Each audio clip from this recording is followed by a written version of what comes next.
Hi, Dr. Kane. Good morning, Amy. How are you? Good. Perfect. It's so great to have you with us. My pleasure.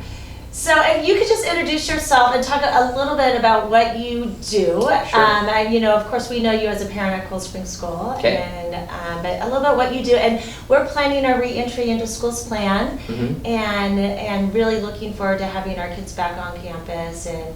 And so we're here today to talk a little bit about that. But first, go ahead and introduce yourself. Yeah. So this came about because we're both runners, and I saw you in the morning, and we talked a little bit about how excited we were to restart school in fall 2020, and there were some reservations there, and so I just wanted to offer my help. I am a plastic surgeon by training. However, I do have a large administrative role in Ventura as the physician in charge of the Kaiser Permanente medical office building that has specialty, specifically our urgent care, which is where my coronavirus knowledge has come from.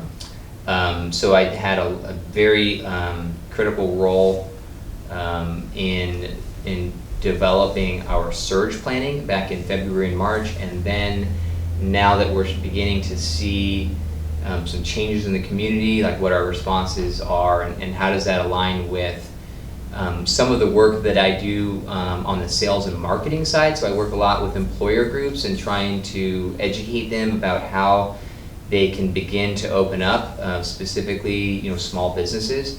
And so I see a lot of parallels with the schools and the classrooms, and just wanted to offer at least some of the early learnings that we have around this. Thank you for that. Yeah. And so we discussed as we were running about temperature checks. So one of the things that we are going to be doing, and what we're asking is parents do a health screening before they even bring their child to school, and that includes a temperature check, making sure that's not above 100.4. Sure. And then we're doing our own screenings here with the staggered time and staggered entrance into school before the students come in and wash their hands. What do you think of that? Yeah, I think so. Two of those things I think are beautiful are the ownership on the family side. So just being aware of what's going on with your kid. So I have a child who has an immune system problem. It's a mild thing, but it's something I have to be aware of. And so just to be in tune with it. And so I think that home temperature checks are great. I think that we had talked about infrared scanning. I think that's great. I think in the early days for us, we had to do the oral temperatures and then the forehead temperatures, and it seems to give mixed messages, right? So we're 6 feet apart right now, but if you were to come to me, both wearing masks, and I want to do your temperature with a temporal probe or something like that, there is some fear, there's some anxiety about that exchange. So I think it's really important to just, number one, understand what's going on with your children, how they're feeling, do they have any new symptoms. They're probably not going to talk to you about their taste or lack of taste, but if you notice a fever, cough, or some mild diarrhea, something abnormal, you probably want to cue in somebody about that. The temperatures are awesome because when you do it at home, you'll start to get a basal rate, which means you'll start to get averages. So if your child kind of uptakes just a little bit, at least it'll raise some awareness, and you'll have a little red flag go up, something maybe not right here, and so you can contact the school or the school nurse or whatever. The staggered drop-off, personally it's going to be challenging, just getting to work and stuff like that, but I think it's a great thing. I think it's a great thing. You also had mentioned limiting the amount of people on campus. I think that's awesome, specifically parents. Parents can stay in the parking lot or on the sidewalks. They can certainly give their children a hug there. I think that you have a lot of the strategies in place that really meet the needs of our community and our children. And specifically going back to those principles of hygiene, distancing, and disinfecting. Thank you for that. Talk a little bit about students wearing masks, and what that is a requirement that we're going to have our students wear masks and teachers wear masks, and what is the effect that a mask has? Yeah, so I think the mask has been unfortunately politicized, and I'm not going to get into that. But masks in general have proven to decrease the transmission of viruses. It's just boom. period, right? And so you look at countries that did a really good job with the coronavirus, whether you believe their data or not. So you look at places like Singapore and South Korea, some areas of China, Japan. So those are places that culturally, when someone doesn't feel well, they wear a mask. When someone goes into a public area, such as a metro, where there's a lot of people, they wear a mask. So I think undoubtedly masks are very important. I think it'd be great to kind of take the taboo out of masks, and I don't know if there's an opportunity for kids to design their own masks over the summer, or to have some local company develop a cold spring masks. I have a mask here, and if I were to put it on, it would work for some period of time, but then it would eventually, my nose would come out. There are some that are actually really nice. They're kind of like, I don't want to call it ergonomic, but they're just designed more appropriate. And you see those around, and I think those would be awesome masks for kids. I think if we make it fun, they'll abide by it. You know, having the appropriate mask is great. The mask is going to prevent you from essentially spreading the virus in its droplet form. Here we are in the early summer 2020. We're having this wonderful conversation, and a lot of it can change. And so I don't want people to then look at this video and say, well, you know, you're misinforming us, or I'm providing you with the same information that I have. I get daily briefings, both in Ventura County, Santa Barbara County, LA County, and our region. So I'm not an expert, but I just read all the stuff, and I try to keep things super simple. I'm a fan of KISS, right? Keep it simple, stupid. And I think if we just go to those principles of hygiene, disinfectant, and some form of distancing, it'd be great. Thank you for sharing how things are constantly changing, because as a superintendent, that's our biggest challenge, is the information that we're getting. We feel like it changes from day to day, and how do we prepare for re-entry into school? And so part of what we know and what we're trying to do is keep that 6 feet-ish of social distancing in the classroom. So when feasible, so that may mean 5 feet at times, right, or an arm's length away. Also, disinfecting the classrooms in between cohorts is really essential. Sure. What do you think about those policies? And those are the same policies that we have. So again, I work in the medical office building down in Ventura. That office building has an urgent care in it. That urgent care draws people who have respiratory symptoms. Some of those people who have respiratory symptoms have coronavirus, and so we have X's on the ground. We have staggered the rooms. We have created a respiratory side of the urgent care and a non-respiratory side of the urgent care. And so all of that means is that we just try our best. So are people going to not stand on that X? Yeah, they're probably not going to stand on that. Is someone going to reach around me to grab the handle of a door? Yeah, they're going to do that. Are they going to get too close? Yeah, that's going to happen. And I think what we have to remember is that the 6 feet is a guideline to remind us to just keep some distance, right? Again, Americans are, right? We love to embrace, that's who we are. We're gregarious, right? We're loud, we're gregarious. That's what separates us from a lot of the rest of the world, right?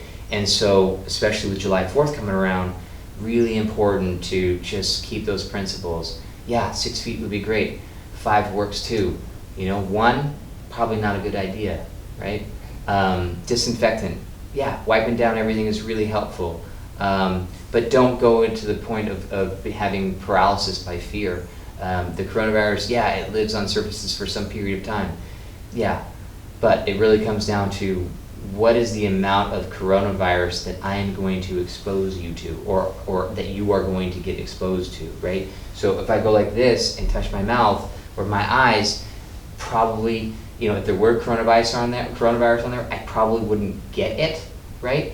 But if you came into my hospital and you were short of breath and there was nobody else around and I had to intubate you, right, put a breathing tube on you, again, you being a hypothetical you, and you come in healthy and you're coughing as I'm doing that, and I don't have the appropriate PPE on, that's a high viral load, right? Because if you think about it, if you're sick enough from the coronavirus right? That means that when you're coughing, you're spreading a lot of coronavirus, right?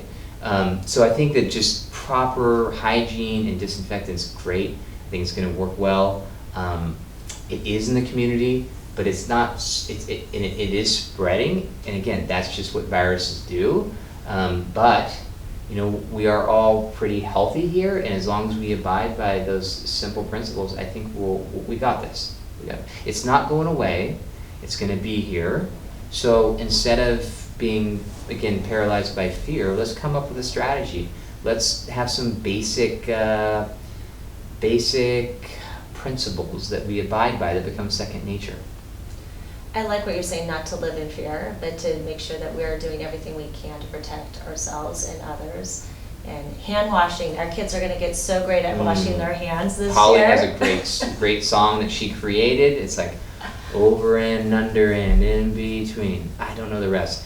Okay, but we'll have Holly train yeah, all she the can kids. train everybody, or even better, you can have some type of contest Yeah, where I some like that kids, idea. you know, can do some Cold Spring song that lasts 2 minutes, and everyone reads it and sings it when they're washing their hands.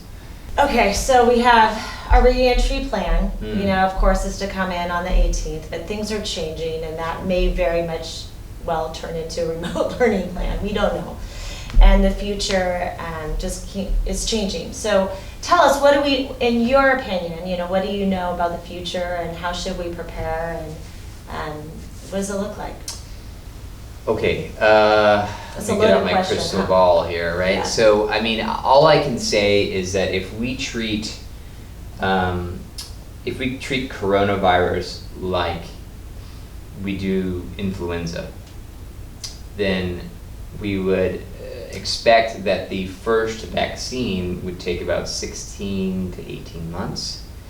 And that vaccine, just like the flu vaccine, is not going to be 100% effective. So I do a lot of teaching in my job about the flu vaccine because there's a lot of people who are at risk of developing complications from the flu that don't get the vaccine.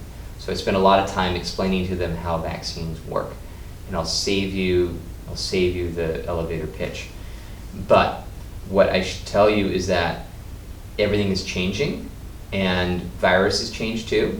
And so whatever version of coronavirus we have now is likely going to be different fall 2020, which is likely going to be different than winter 2021. And so as long as we remain vigilant and flexible, we'll be okay. So we're really excited personally as to bring our kids back into Cold Springs. I think that there's an opportunity for us to have a face-to-face interaction.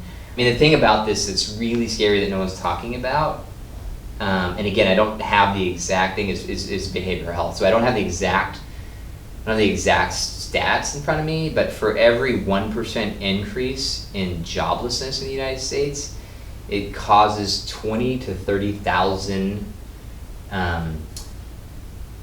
behavioral health issues, like people with new mental health disorders, which then there's a percentage of that, right, that leads to suicide and death. So then you're like, well, this is like a double whammy here.